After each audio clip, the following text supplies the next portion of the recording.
Are we, JR, we're ready to go? Oh, thumbs up. All right. Well, good morning, everyone, and thank you for joining us for our regularly scheduled briefing. I'm joined by Dr. Morrison, of course, and Chief of Nursing, Marion Dowling. Dr. Morrison and Marion will be providing an update about many things today, including long-term care restrictions, our COVID-19 vaccination program, and a detailed update on the moving forward reopening plan. First, I would like to acknowledge that as of today, we have no active cases of COVID in our province. That is a milestone that we haven't achieved in almost 8 months.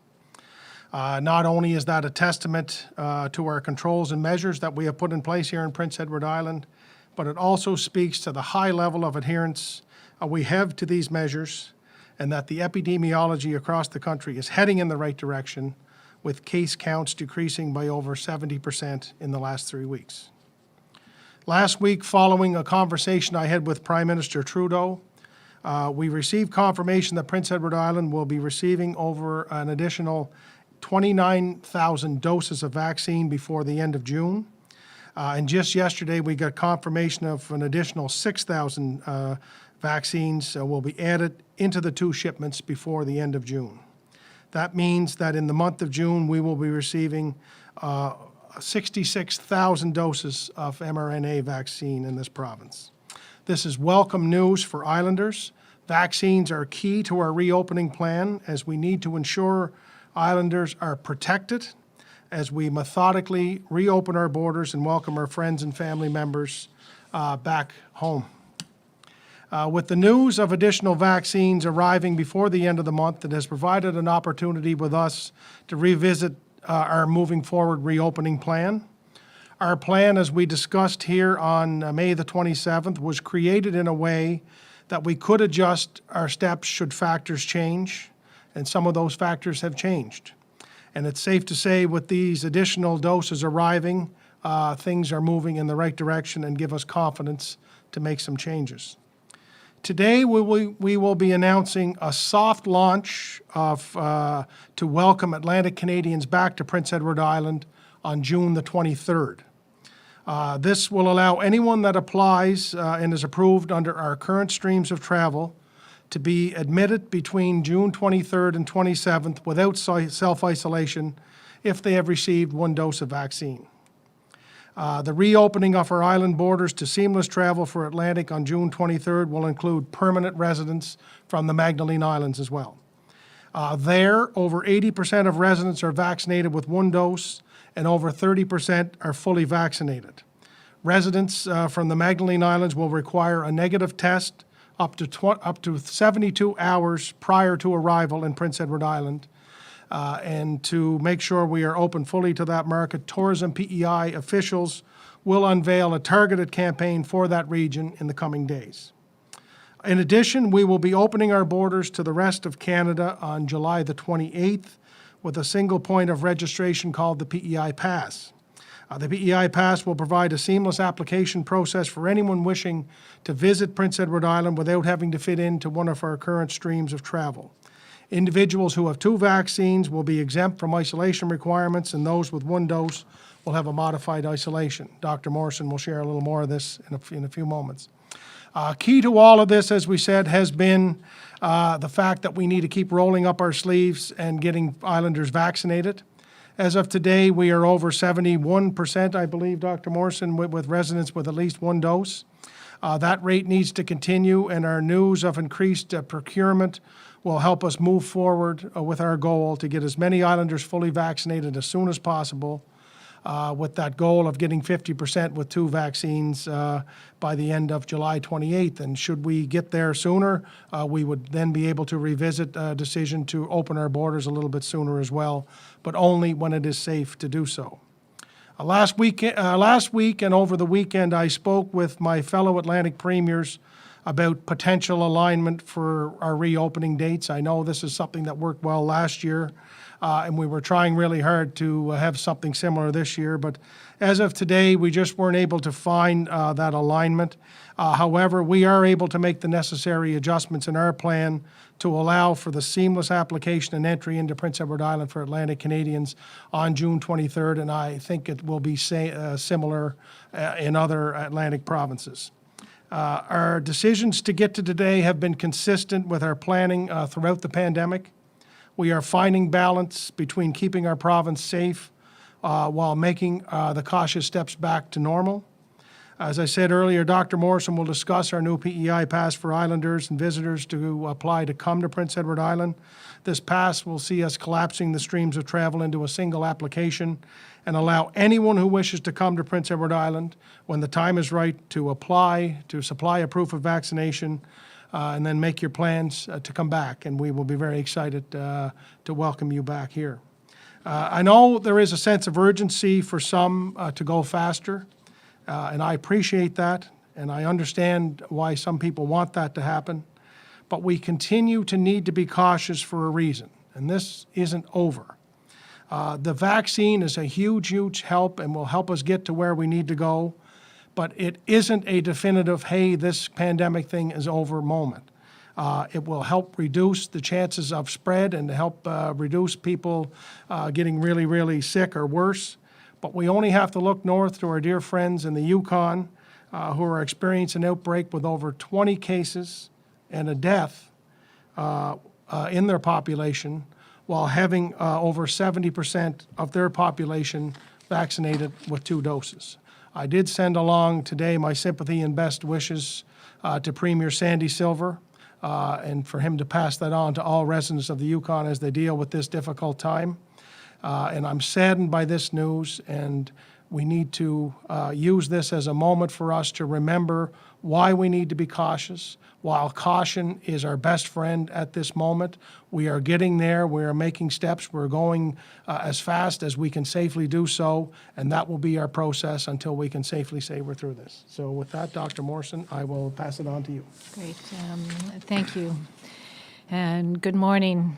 And thank you for taking the time today to, on this beautiful June, well, it may not be beautiful out there today, but on this June morning. And as always, I'm grateful to be here in PEI. Today we'll talk a little bit about the COVID-19 situation, the vaccine rollout, some long-term care and community care visitation, as well as the reopening plan. As the Premier mentioned, there are no new cases to report today, and that there are no active cases. And we've had a total of 206 cases since the pandemic began. There continues to be good news regarding COVID-19 in Canada. Overall, cases are down 33% in the past week. And right now we have the lowest daily average in the country since late September 2020. The decline in cases in Canada in the past 3 weeks has been remarkable and more significant than we anticipated, signaling we are coming out of the third wave and that public health measures and vaccines are working. The number of new cases per week is down 70% in the past 3 weeks and 83% from the peak of the third wave. The number of active cases is the lowest it has been since early October across the country, and hospitalizations and ICU admissions are declining. The number of new cases has dropped more quickly than expected and faster than the national modeling projections. In Atlantic Canada, currently there are 258 active cases. In the past week, there were 135 new cases reported in the region. As a country and a region, we continue to be heading in the right direction. In PEI to date, we have been spared a large surge in cases, and instead of distinct pandemic phases, we've experienced a slow burn or steady wave of cases with occasional outbreaks. And this has been the best possible scenario, and it has helped to protect our healthcare system from being overwhelmed. Island children have benefited from a full year of in-class learning, and we may be unique in Canada in this regard. The fact that schools were closed across the board for only 3 days due to COVID-19 is a tremendous achievement and one that every island resident should be proud of. By working together, focused on keeping COVID-19 out and containing the spread of the virus when we had outbreaks, we kept disease levels low in our province. And this is what has allowed our children, staff, and teachers to remain in the classroom throughout the school year. We know that at a population level, immunization is our best protection against COVID-19. As of the weekend, June 12th, a total of 116,691 doses of vaccine were administered, including over 17,000 second doses. So as the Premier mentioned, over 71% of eligible population has received at least 1 dose of COVID-19 vaccine, and over 12% have received 2 doses. Based on scheduled appointments, we do need an additional just over 13,000 people to receive a first dose before the end of June to hit our goal of 80% uptake of first doses by the end of the month. There will be sufficient vaccine now to allow us to meet this ambitious target. Anyone aged 12 and up who has not yet scheduled an appointment for their first dose should do so online for one of the health PI clinics. And in addition, individuals age 18 and over can book a first appointment online at one of the partner pharmacies. My understanding is also that the pharmacies will be expanding in terms of the number who will be providing vaccine as well. Now it's everyone's turn to get immunized, so please do your part and book your appointment. Public health nursing staff continue to vaccinate youth aged 12 to 15 in junior high schools across the province based on parental consent. As of late last week, over 1,400 doses of vaccine were administered, and this program will continue until June 22nd.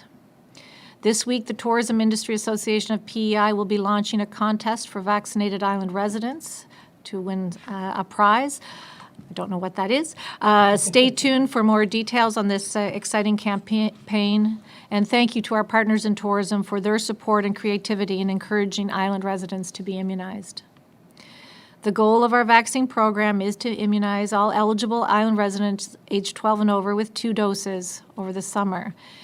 And 2 doses are important and better protection from COVID-19, especially against the variants of concern.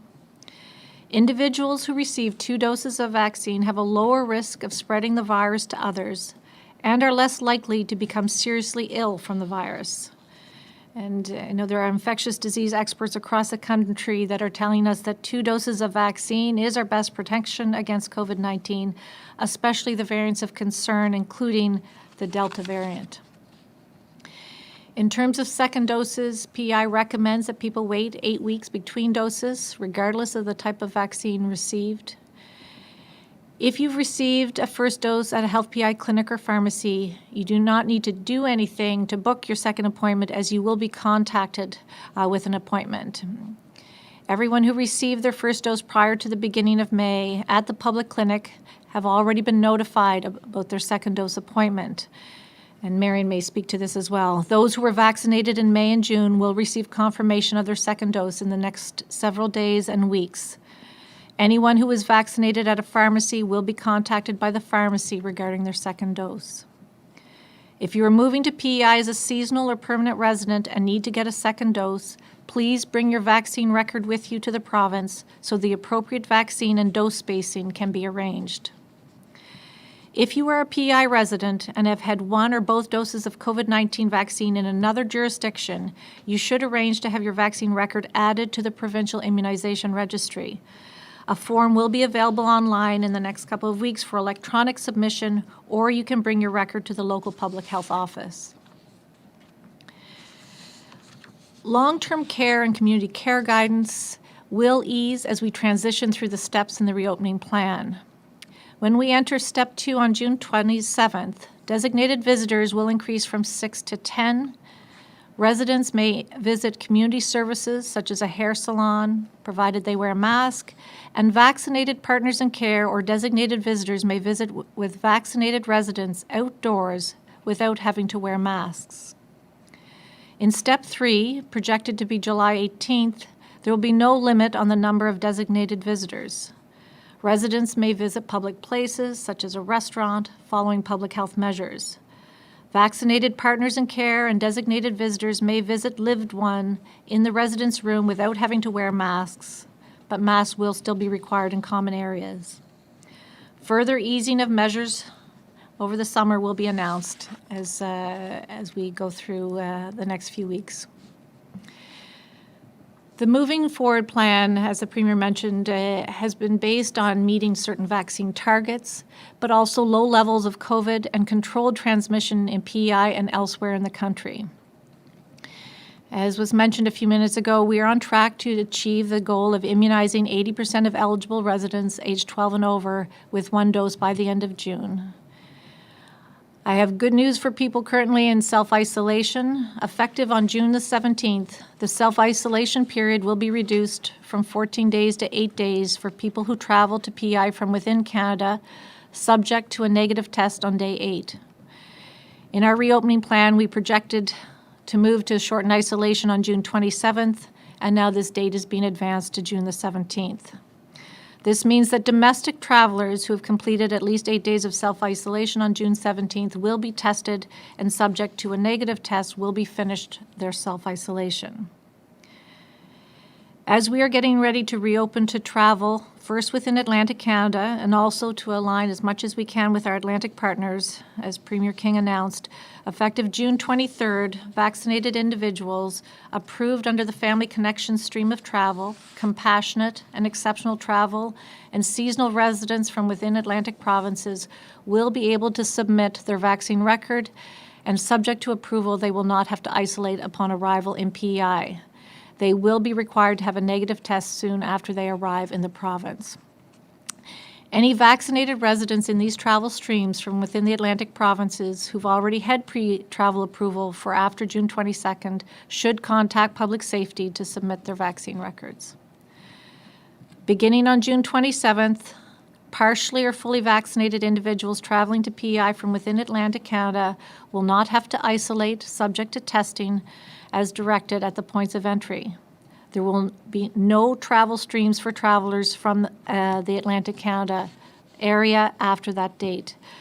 Vaccinated island residents will be able to travel within Atlantic provinces and not have to self-isolate when they return home, subject to testing. Unvaccinated visitors from within Atlantic Canada will be required to isolate for 8 days with tests on arrival and day 8.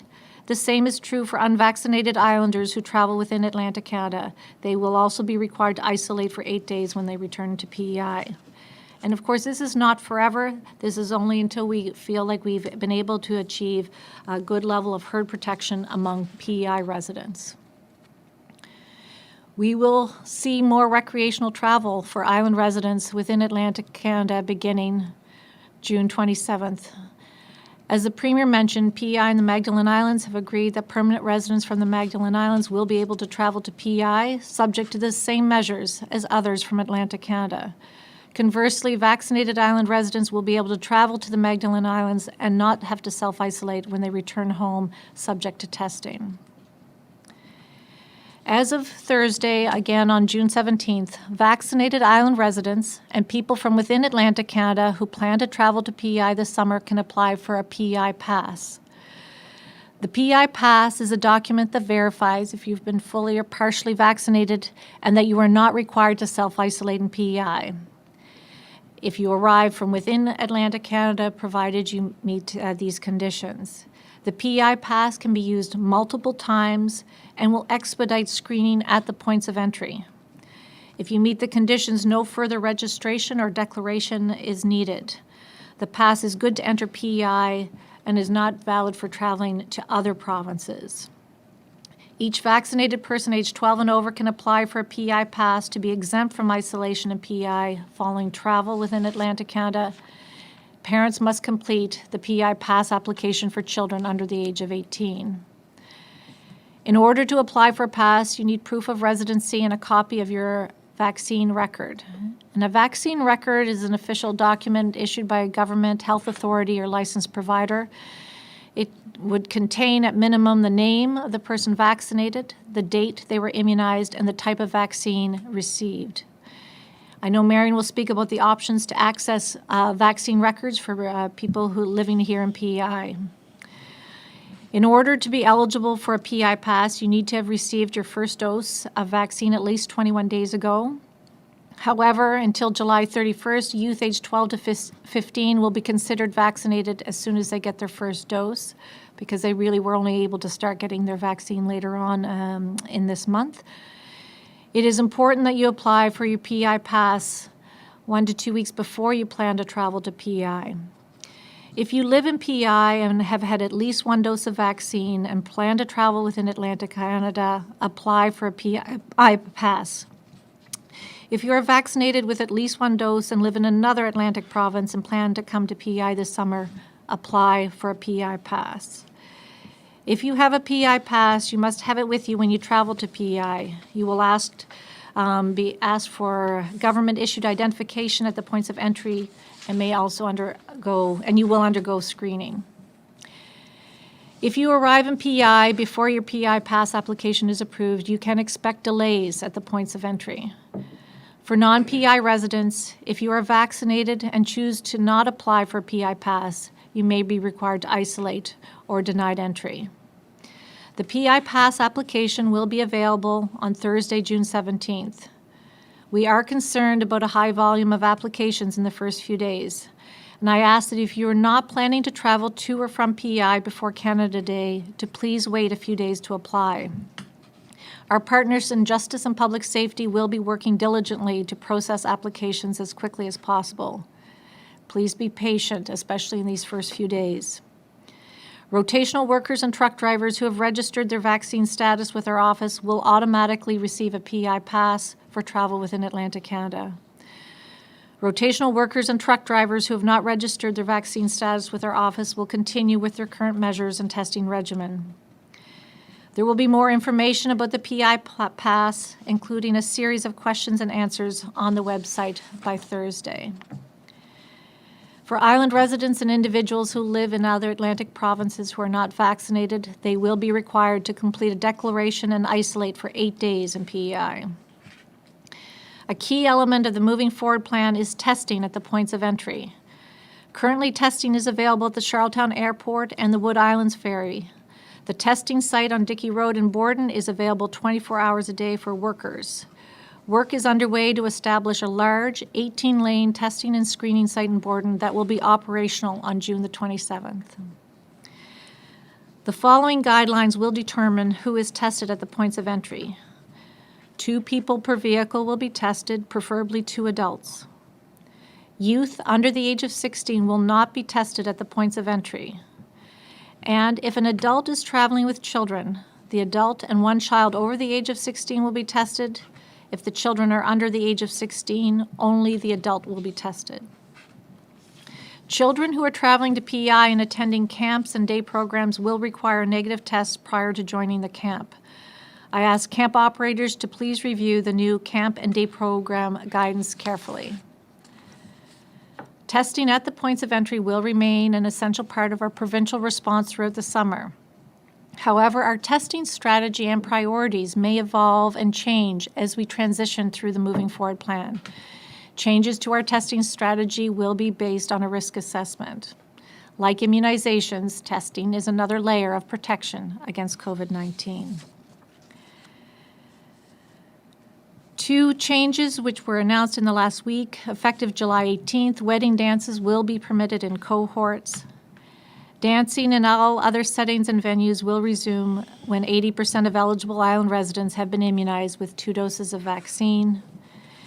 And effective immediately, when necessary, individuals who have to travel out of province for medical care may be eligible for a self-isolation exemption, even if they have to stay overnight. And the camp and day program guidance should also be up on the website by tomorrow. The guidance on co-parenting, out-of-province parenting will be updated this week. To clarify, there will be no restrictions on the activities of children whose parents live in different provinces, but there will continue to be testing requirements. COVID-19 has been challenging for everyone. As much as we looked forward with anticipation to the time when public health measures would ease, when we could travel more freely, and when we could reconnect with family and friends in other parts of Canada and elsewhere. Now that time is finally here, and we are still learning. This phase presents new challenges. Like everything else with COVID-19, moving through the steps in the reopening plan is about balance. Throughout the pandemic, we have taken measured and careful steps, balancing risk with the need to minimize societal and economic disruption. We've acted quickly and decisively when necessary to limit community spread and when there have been outbreaks. Protection of the health of island residents has always been our top priority. The approach that has got us this far will be the same approach that we use to transition us out of this global pandemic. Over the summer, if we have outbreaks of COVID-19, we will act quickly. The risk of serious illness decreases as more and more people are vaccinated with 2 doses. We will continue to make decisions based on protecting the health of the public. I heard someone recently describe our collective experience with the pandemic as everyone has been in the same storm, only in different boats. There were times when it felt like we were in a well-built icebreaker, and other times where we felt like we were in a dinghy in rough seas. So now is the time to take the boat to shore. As a province, we are well positioned to enter the next phase of the Moving Forward plan. As we continue to navigate this pandemic and get to shore and get anchored, let us remind ourselves that we are getting through this together. In closing, let us continue to be patient and kind. Thank you. Hi, everyone. It's good to be here to talk a little bit about our COVID response and the excellent work we're all doing together to get closer to our vaccination goals. The vaccine clinics continue to be booked with Islanders who are supporting these public health goals by getting their vaccine. From now until June 30th, there are already more than 24,000 scheduled vaccine appointments in our community clinics, and this is in addition to what will be available in our partner pharmacies. We will continue to add appointments to the vaccine clinic online booking system for those first dose appointments to provide additional access for Islanders to get vaccinated. We've had a significant number of people trying to book a second dose appointment on our online system, and we're asking you to please not do this. Second doses are being booked based on the timing of your first dose and are booked in a way so that we ensure everyone who wants a first dose gets done by the end of this month if possible. You will be contacted for your second dose in the same way you were contacted for your first dose appointment. And so if you have not yet booked your first dose appointment, there is still time. People can book directly online using our booking system at princeedwardisland.ca/getthevaccine, and that system is open 24 hours a day. Those who are not able to book online can call our phone line, which is 1-844-975-3303 to speak to a booking clerk. At this time, anyone who's had their first dose with our community clinics in March or April should have been contacted and booked for your second dose appointment. If you've received your first dose in March or April and have not received a notification of your second dose, please call our booking line to ensure your appointment is booked. We are currently booking second dose appointments and notifying people who received their first doses in May, and those individuals should have their appointments over the next couple of weeks or days. If you're unable to attend your appointment for any reason, or if you choose to get your vaccine at a pharmacy instead, please remember to reschedule using our online booking system or by calling the 1-844 number. As Dr. Morrison mentioned, our school vaccination clinics for 12 to 15-year-olds are going well, and in schools we are only vaccinating students who have a parental consent and who agree themselves to be vaccinated. In PEI, people aged between 12 and 18 can book appointments for vaccine at our large community clinics, as they do have the right to receive health care on their own accord. We encourage all parents to discuss receiving these vaccines with your children. The proof of immunization is now available for those with a PEI health card, and that can be accessed online at princeedwardisland.ca/COVID record. People can also receive a copy of their immunization record at the time of their second dose appointment or their first dose appointment in coming to our clinics. And as well, an online self-serve portal is expected to be available in the coming weeks. For those who are immunized at a partner pharmacy, they can request a copy of their record from that pharmacy. And all individuals who, even without a PEI health card, can receive their immunization record by calling our 1-844 booking line. There's an option on that line for you to request a copy of your immunization record. As Dr. Morrison mentioned, with the increased calls for the PEI Pass, we may also have an increased number of calls and requests for immunization records, and we will work our way through those as best we can, but ask people to please be patient in the coming days, and everyone's response, you will get a copy of your record if you're looking for it. I want to just offer my thanks to everyone who continues to contribute with us and the Chief Public Health Office and all Islanders to work together through this moving forward plan to get us out of this pandemic. Please remember to continue to follow the public health measures and guidelines in our hospitals and health centers when you come. They are still important until we reach these targets and continue to move forward. Thank you. Thank you.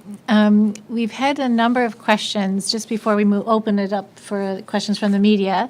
We've had questions about the swabbing that may happen at the points of entry. And some of us, so the Premier has volunteered to have his nose swabbed here. And so I'm inviting Jenny Green to come in and do a swab. We've had people raise questions because some of many Islanders have had a deeper swab, so a mid-turbinate or a nasopharyngeal swab, which goes up much further. The tests that are going to be done at the points of entry are really the anterior nair, and so just at the front of the nose. So Jenny will start here, and.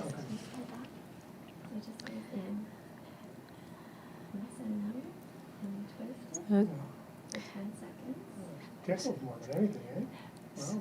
So it's a few seconds on each side, on each nair, and it's right at very anterior. Okay. And I can hear the Premier saying that it tickles. It does tickle a little bit, yeah. So, Okay, wow. Yeah. That's pretty simple. so thank you very much. Well, thank you, Jenny, yeah. Okay, well, that's, So we just didn't thought take we'd- very long at all. Okay, okay.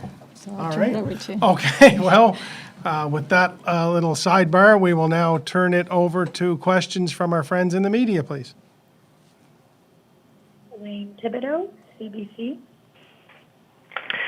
Well, good afternoon, and yeah, you've thrown a lot at us here, so let's see if we can break this down a little bit. Maybe my first question is for Dr. Morrison. Dr. Morrison, a lot of dates there. I'm specifically interested in the June 23rd versus June 27th dates, what the difference is. So on this soft opening on June 23rd, can you tell me what the difference is between the 27th? On the 27th, can anybody in Atlantic Canada come to PEI, and can you just explain a little bit about what this PEI Pass is actually going to look like?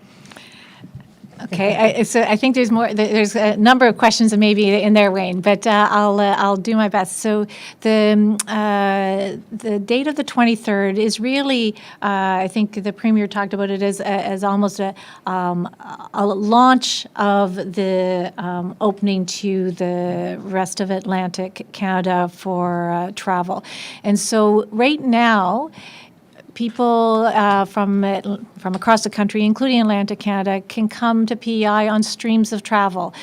So family, compassionate, exceptional circumstances, as well as work, of course. And But starting on the 23rd, under those streams of travel, if you're vaccinated, you would not need to isolate at that point in time.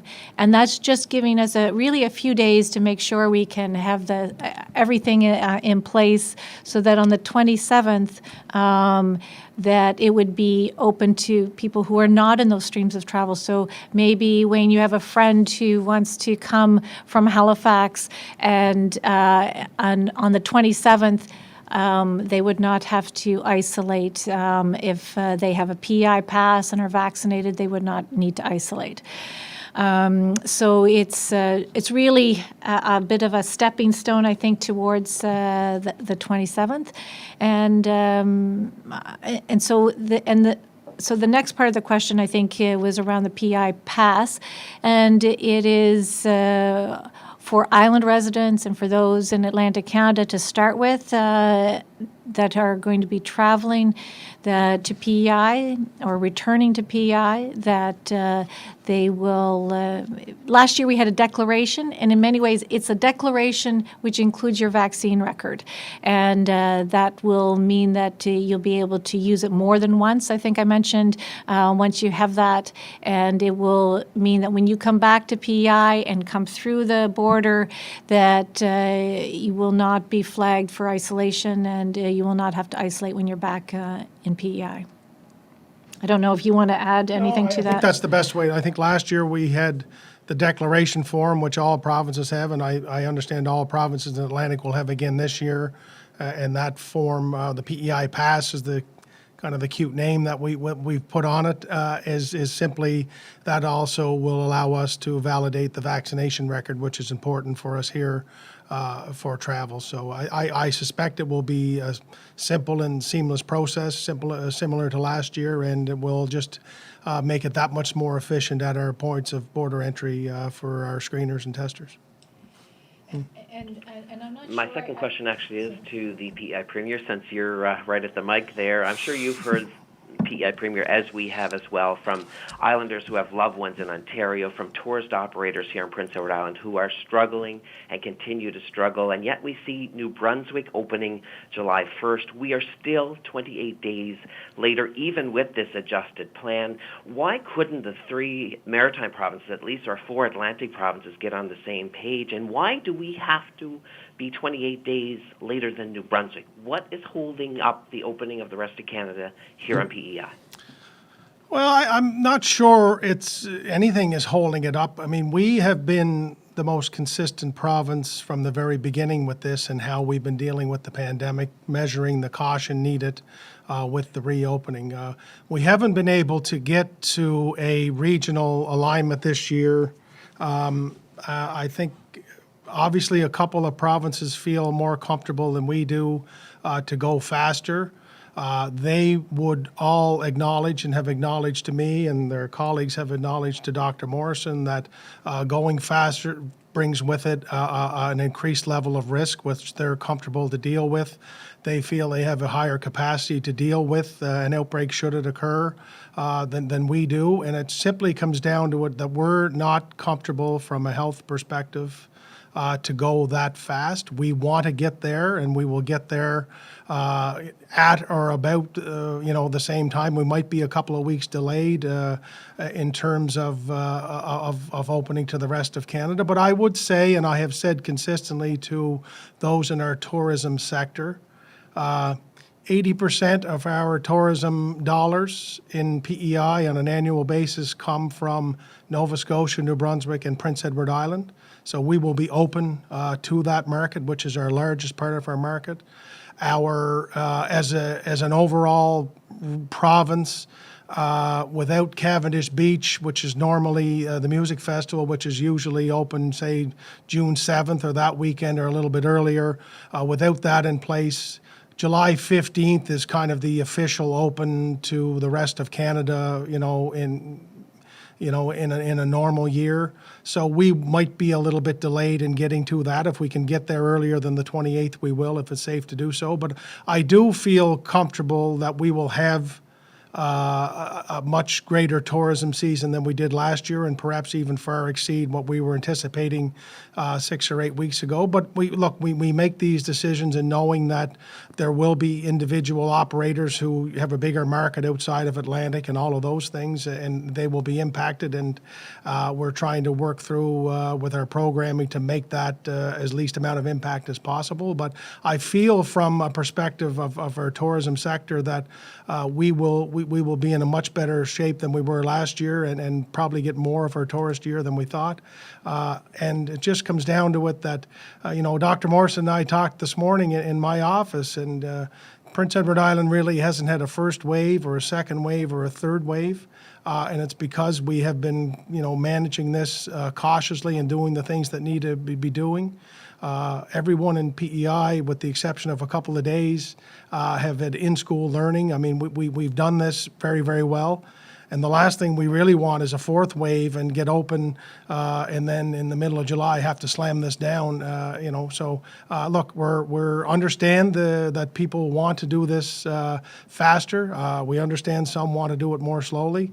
We feel this is a balanced approach, and we're comfortable with where we're at. And I think we'll make a great tourist season out of this. And if we can get through this, keeping all islanders safe, then we will have succeeded. Thank you both. Thank you both very much for your time. Allison Jenkins, The Guardian. Yes, hello. I just want to say thank you to Premier King for getting swabbed and tested there so we can all see the process. I had a question for Dr. Morrison about the day 8 testing. You can leave self-isolation on day 8 with a negative test. Just wondering the type of test, if it's going to be turned around that quickly on day 8. Similarly, people who are on day 8 of self-isolation, can you break that down a little bit for me? Hi, Allison. So wherever possible, the ID Now tests, which are the molecular, more rapid tests, will also be able to be used, and that has already started. People who do need a test, so that should be a fairly quick turnaround for most, and it also then gives even more capacity to the lab to be doing a fast turnaround within the day of PCR-based tests if those are required. But they're looking at both options, but most people will have the results back on the same day that they get tested. Okay. And my second question would be, so thank you for Premier King, but it leads to my question, is the testing a deterrent to visitors, knowing they will be swabbed kind of at the point of entry? Is there any rumblings about this that anyone's heard? I just missed the first part of your question, Allison. Can you? Well, I guess the question would be, is the testing at the points of entry, has that been a deterrent to visitors that you know of? Yeah, well, I mean, obviously we haven't had any visitors really come outside of the streams of travel we've been having, but I mean, I think we've heard some people particularly in the tourism sector, suggest that it might be a deterrent. And I think, given what happened, for example, in Yukon, I think our plan is built upon trying to be as safe as possible and open as, and as open as possible at the same time. And we certainly feel that if we could, inconvenience somebody for 15 more seconds at the border to do what I just did here today, it's not a very invasive process. It tickles more than anything. But if we can identify some positive cases at that point, that it will have a much lesser impact to the overall health and well-being of our citizens, from a community perspective. So we're really trying to do this as a safety precaution, as an added precaution. As Dr. Morrison has said, that our limited capacity to deal with an outbreak is still a major concern here, and we feel like we're moving in the right direction. But having that added level of testing is important, and I don't think it is a deterrent. I think it could be turned around and used as a positive as well. I mean, we can't forget that we've been through 16 or 17 months of the most difficult times in the last 100 years. So we have some scars that are internal and external to show for that. And I think the number one factor that every tourist operator has been telling us that people are most concerned about is safety. So I see that as being an added precaution and a benefit to us to know that if you're coming here from Atlantic first and then the rest of the country, you're coming to what could be the most secure and safe location of all, and that could be a benefit. So, but I see the both sides of this. We've said from the very beginning, we don't want to be at our borders turning people away or making it inconvenient to get here. That's not how we're built. As soon as we can move away from that, we will. But until we can safely move away from that, we have to take these precautions. Islanders demand that we take them, and Dr. Morrison and I have followed this same process since the start, and we're not going to stop now. Thank you very much. Thank you. Louise Martin, CBC. Hello. Thank you both for taking our questions. I have about 200 of them. Kidding. I guess this is not an official question, but will we know if the premier is negative or positive by the end of this question session? That's a good question. We kidding. should know that. We should know that. That is actually. We should. We Yes. should. All right. So these are significant changes in really, a short amount of time since the last briefing and since we spoke to Dr. Morrison last week. So I'd love to hear from both of you. Is this solely based on the number of vaccinations coming into the province and the hope that more Islanders will be able to get their full dose by summer? Because I'm just curious as to the need for this tourism prize that is a mystery at this point. Is there a sense that maybe we've stalled a little bit? I'm just curious as to that. Hi, Louise. So I think what has really happened since the moving forward plan was being written and announced a few weeks ago was that not only have we secured more vaccine into the province, and we've talked about it before, we've had not great visibility to our shipments of Moderna. We had some projections, but they were never confirmed. So having our Moderna shipments confirmed and more than we expected before the end of the month has really been positive. But alongside that, we talked about it in the notes that the rate of disease and the infectious disease cases have decreased much more quickly than anticipated across the country. And that has also changed in the last 3 weeks. And so those things together, which are really key elements of us moving forward, have been what has led to some of these changes, that we are more comfortable going more quickly, which we said we would if we could have a chance to do so. So I think this is, as you mentioned, these are big changes, but I think they're made because we think we can still keep Islanders protected by making sure we have good vaccine uptake.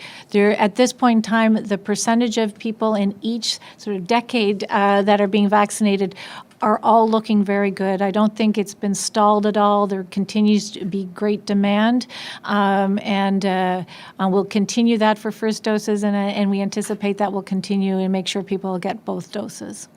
And I think, Louise, just when you talk about the tourism prize, or you see a company like ADL doing what they can, I really think that's just everybody's desire to try to make sure they're doing as much as they can to get us through this. And I just see that as a good show of leadership and concern, quite frankly, amongst all Islanders, that we want everyone to get out and get vaccinated as soon as possible, and that will help us get back to normal. But I mean, I ask every day about our vaccination uptake, and I know Dr. Morrison, and she's indicated this, was totally relieved and happy to see 35,000 more doses of vaccine come into this province by the end of June. That's a relief. And I think our pace of vaccine into the arm has been tied to the procurement of the vaccine nationally, and now this will continue. So I feel like we're on a good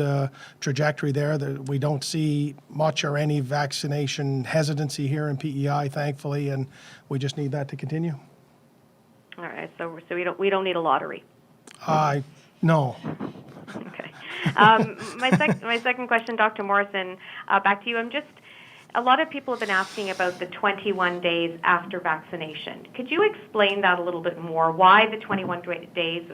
I previously thought it was 2 weeks after vaccination for it to kind of kick in. The 21 days and who that applies to and how that will apply. I know you mentioned for those under the age of 12, for those 12 and up in that younger age because they're just getting their vaccines. I'll just let you explain it fully.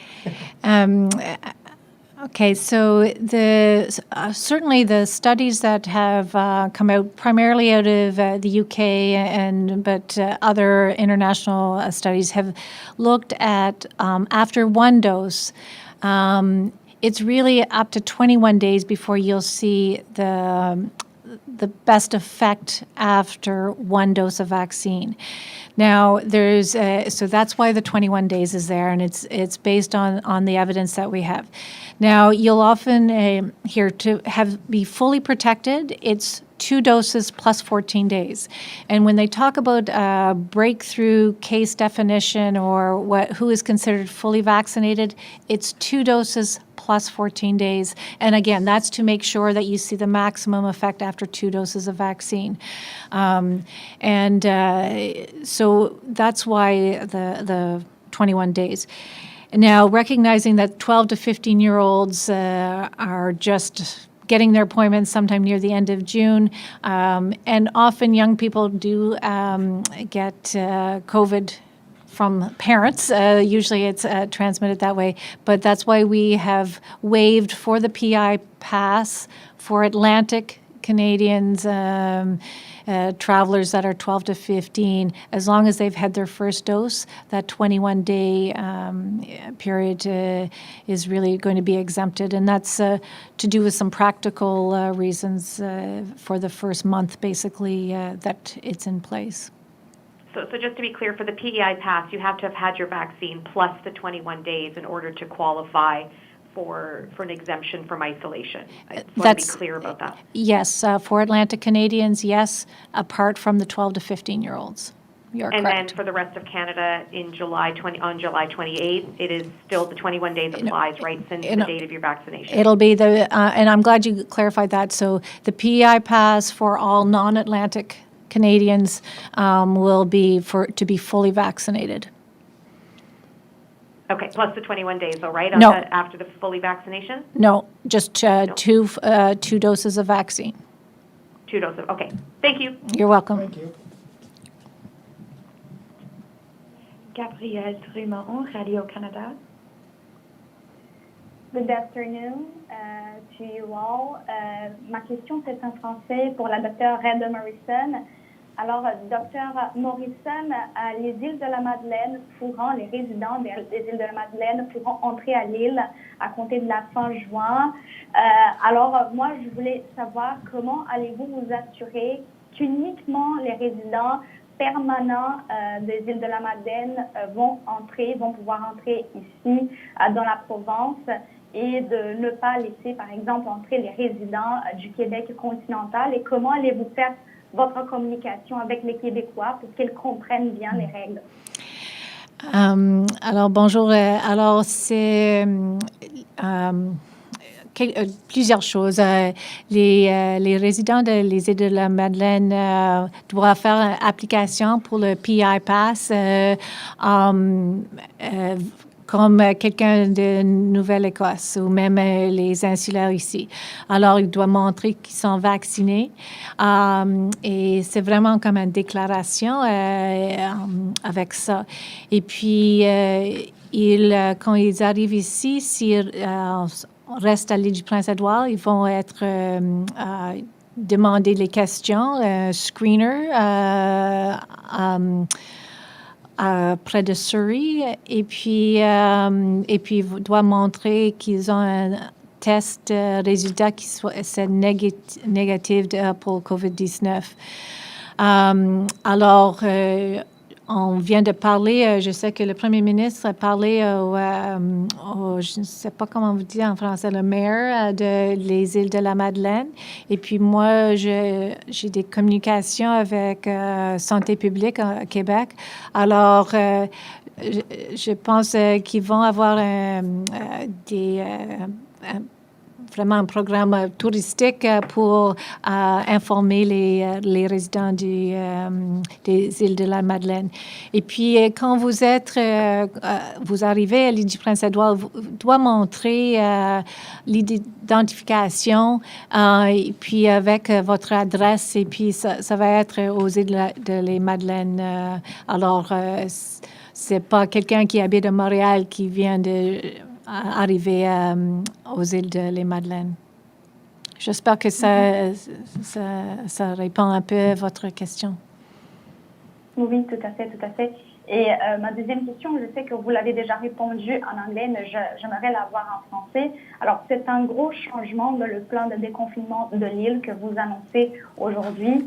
Est-ce que vous pourriez m'expliquer en français pourquoi faire ces changements maintenant et quelles ont été les raisons, les motivations pour arriver à ce changement présentement que vous annoncez aujourd'hui? Alors, vraiment deux raisons. On vient de confirmer plus de vaccins ici pour les insulaires et on a plus de confiance vraiment avoir 80% des insulaires avoir au moins une dose de vaccination. Et puis, l'autre chose est qu'on voit 70% moins de cas dans les 3 dernières semaines de cas de COVID-19. Alors, c'est vraiment le nombre de cas qui diminue pas seulement dans la région, mais partout au Canada, et le nombre de vaccinations qu'on reçoit ici. Alors, c'est vraiment pour cette raison qu'on a hâte de changer et de faire un peu plus vite les changements ici pour l'île. Okay, parfait. Merci beaucoup. Bonne journée. Bonne journée. Karen Arnaud, La Voix. Good afternoon. J'ai une question pour vous en français, docteur Heather Morrison. Je voulais savoir, l'ouverture des frontières le 23 juin est toujours associée à l'objectif de 80% des insulaires qui sont vaccinés, qui reçoivent au moins une dose. Est-ce que ça veut dire qu'il y a 13 000 personnes, 13 000 insulaires qui doivent être vaccinés dans les 8 prochains jours? Bonjour, oui. Alors, oui, et on a dit vraiment que on utilise le 27 vraiment, mais c'est pas le 23 parce que,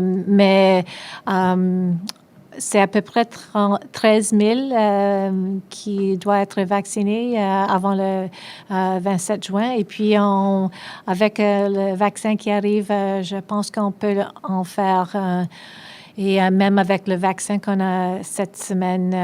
Et puis, on regarde le nombre de personnes qui a déjà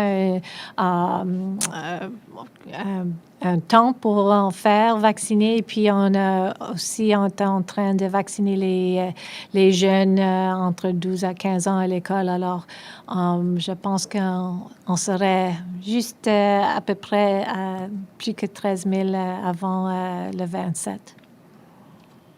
Ok, merci beaucoup. Et ma deuxième question, est-ce que l'isolement réduit à 8 jours fonctionne aussi si on revient de l'étranger et qu'on fait étape à Montréal dans un hôtel de quarantaine fédérale? À ce moment, c'est seulement pour les personnes qui voyagent domestiques, parce que les personnes qui retournent de voyager international, sont réglés par le gouvernement vraiment fédéral. Alors, à ce moment, c'est 14 jours pour eux. Et puis, si on va regarder qu'est-ce qui arrive là-bas, et puis et on va faire les changements à un moment donné. Merci beaucoup. Bon après-midi. OK, merci.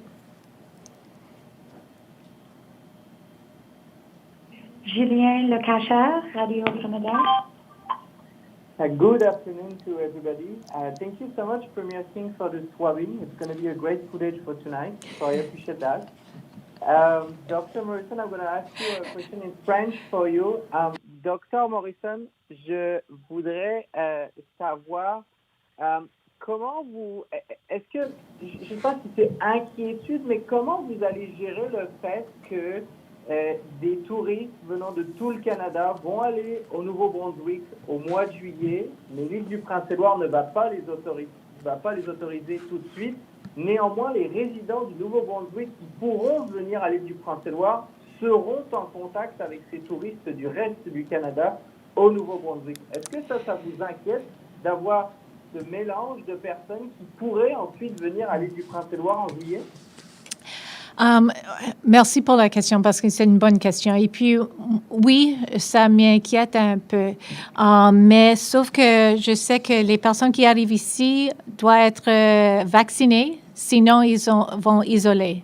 Et l'autre chose qui me fait, on va faire les tests au point d'entrée. Alors, pour cette raison, ça m'inquiète un peu moins. Et je sais que si quelqu'un arrive même d'Ontario à Nouveau-Brunswick, il doit être là pour au moins 2 semaines avant qu'il peut arriver ici à l'île du Prince-Édouard. Alors, il ne saurait pas permettre d'entrer ici. Mais même les autres résidents de Nouveau-Brunswick, ils doivent être vaccinés, sinon isolés, et puis on va faire les tests. Alors, pour cette raison, c'est important qu'on peut faire ça parce que Nouveau-Brunswick serait ouvert un peu avant nous. Dr. Morrison, oui, allez-y. I might repeat that in English, if you don't mind, because I think it's a good question. The question was, am I worried about the fact that New Brunswick residents may be coming to PEI when they open to the rest of the country, and they'll have a lot of people from around the country, and then they open up, and then we have New Brunswick residents coming here. And I said, yes, that worries me a little bit, but the things that make me feel a bit better are the fact that New Brunswick residents who are vaccinated, they'll need to show that they're vaccinated to come here without isolating, and those that aren't vaccinated will have to isolate for 8 days. And then the other thing that also will make me feel a bit better is that we'll be testing certainly quite a number of people in those first weeks. So I think that will help decrease that a little bit.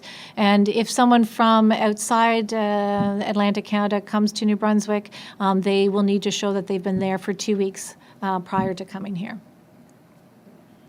Dr. Morrison, ma deuxième question pour vous va être à propos des tests qui vont être notamment réalisés au pont de la Confédération, de construire un grand site pour pouvoir tester le plus grand nombre de personnes. On a vu le Premier ministre montrer l'exemple avec ce swabbing du nez.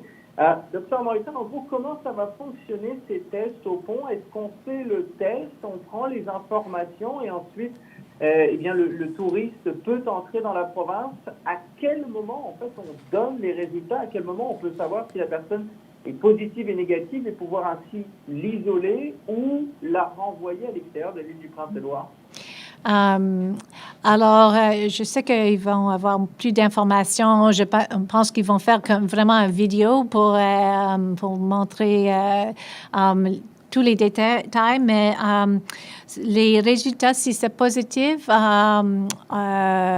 si vous recevez un test au point d'entrée au pont, vous pouvez continuer et puis à peu près une demi-heure, 40 minutes après, vous êtes appelé pour dire que vous êtes positif. Et puis, et pour diriger, pour avoir un autre test pour confirmer.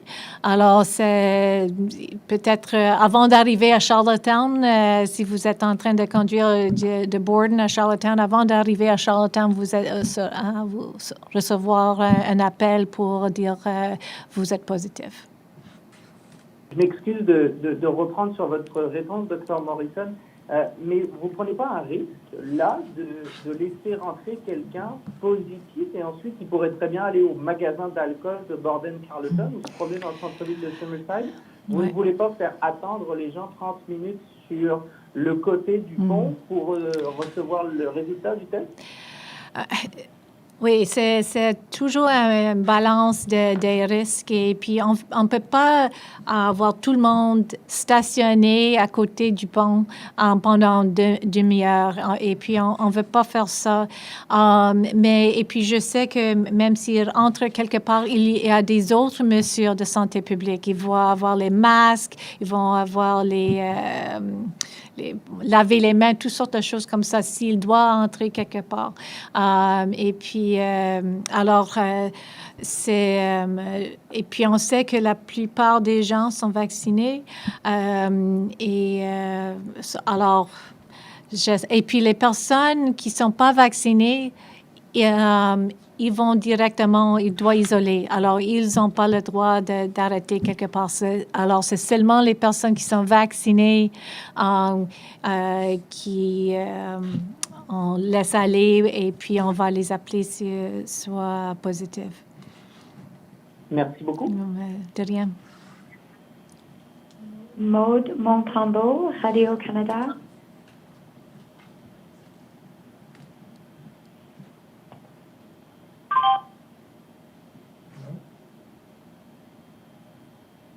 That's it? Okay. All right. Well, Harry and Dr. Morrison, thank you very much. And to all Islanders, thank you for tuning in as always. And stay safe. Have a good day. Thank you.